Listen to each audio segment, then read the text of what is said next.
Alors il y a un autre versant, il y a un troisième versant qui est intéressant, enfin malheureusement intéressant puisqu'on parle des ruptures.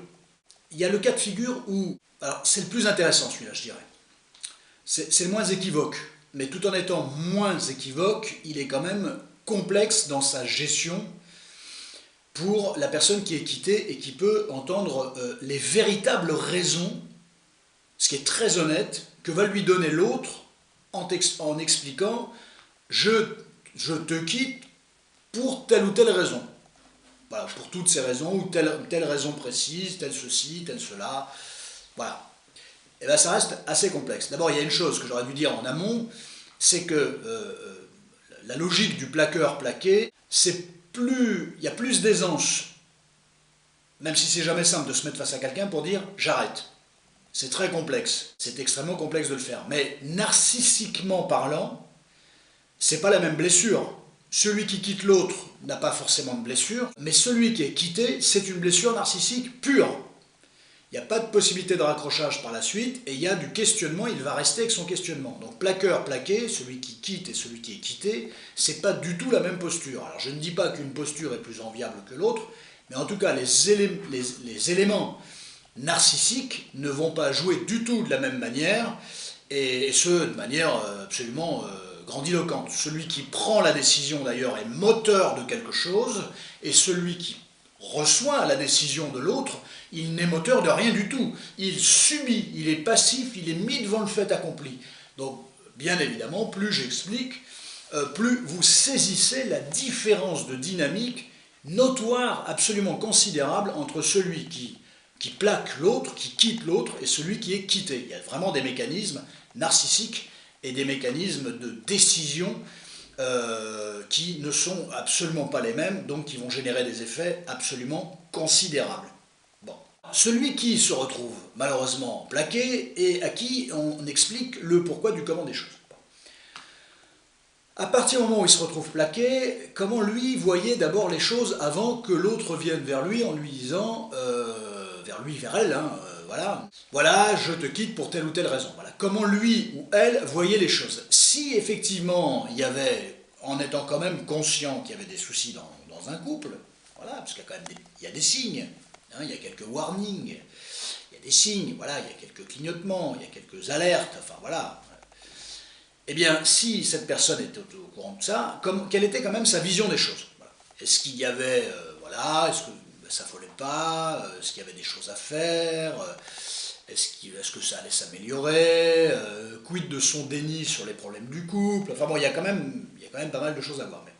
Mais si cette personne pensait que ça pouvait plus ou moins, plutôt plus que moins, continuer comme ça, imaginez, à juste titre, la difficulté à entendre l'autre qui vient dire je te quitte. D'abord, il y a toujours une tentative d'influencer l'autre pour le faire revenir sur sa décision. Voilà. Je ne sais pas si c'est une bonne chose ou pas de faire ça, j'en suis pas persuadé, mais fondamentalement, ça fait partie de la nature humaine. Maintenir quelqu'un contre sa décision de rester dans un couple, c'est jamais une bonne chose, parce que c'est pas très productif. Voilà, c'est assez rare que quelqu'un soit resté contre son gré et que ça ait permis au couple de redémarrer. À moins qu'il y ait des grands changements, c'est-à-dire que le couple aurait appris de ce qui ne fonctionnait pas et aurait corrigé des choses et aurait avancé comme ça. Ça, c'est plutôt une très bonne chose. Voilà, ça c'est le meilleur des scénarios, c'est pas toujours le cas. Donc, comment entendre l'autre qui dit on arrête alors que soi-même on avait encore de l'espoir, de l'espérance, ou pour ne pas dire, voilà, on était dans un train-train qui faisait que, eh bien, ça allait se poursuivre comme ça. Bon. Est-ce qu'on peut entendre que quelque chose s'arrête, que nous dit l'autre, que nous impose l'autre, alors que soi-même, on avait envie que ça continue? Est-ce que c'est fondamentalement possible d'entendre les explications que l'autre nous fournit, détaillées, compte tenu que soi-même nous avions envie de continuer? Est-ce que c'est possible d'entendre ce que dit l'autre?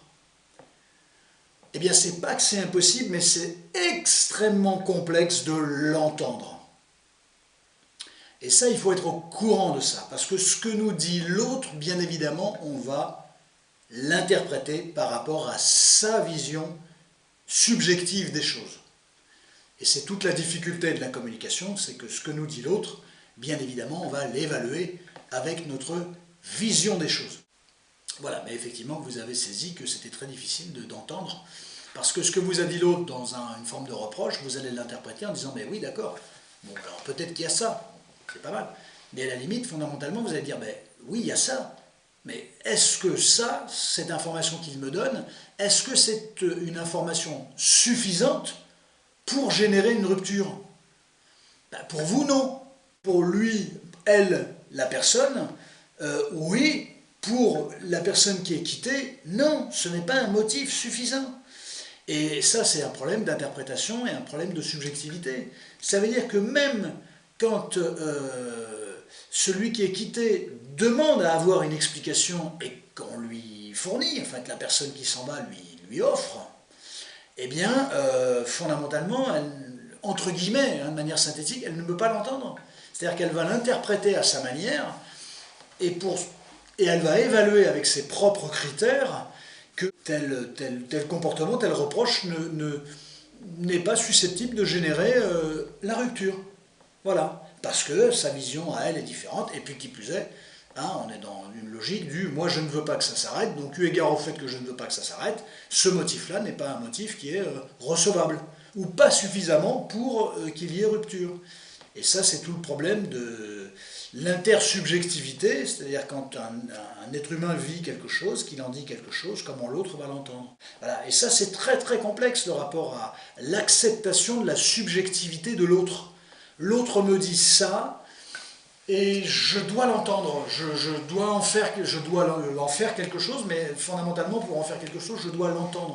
Même quand quelqu'un vous explique, voilà, je te quitte pour telle raison, fondamentalement, cette explication-là, même la plus développée possible, la plus détaillée possible, elle est extrêmement complexe à entendre, elle est problématique, elle n'est pas fluide quoi qu'il arrive, elle est source de questionnement. Lui, il me dit des choses comme ça, moi je les vois comme ça, je lui donne mon point de vue, il ne veut pas l'entendre, et puis on repart effectivement dans des systèmes extrêmement complexes de communication. Voilà. Et puis il y a la blessure narcissique qui participe à ça, il y a vouloir faire revenir l'autre sur sa décision. Voilà, ça me paraissait intéressant de développer ce propos-là, d'ouvrir un petit peu le jeu de la réflexion de comment ça marche dans notre tête quand on est face à une position de rupture. Voilà. À très bientôt pour une autre vidéo.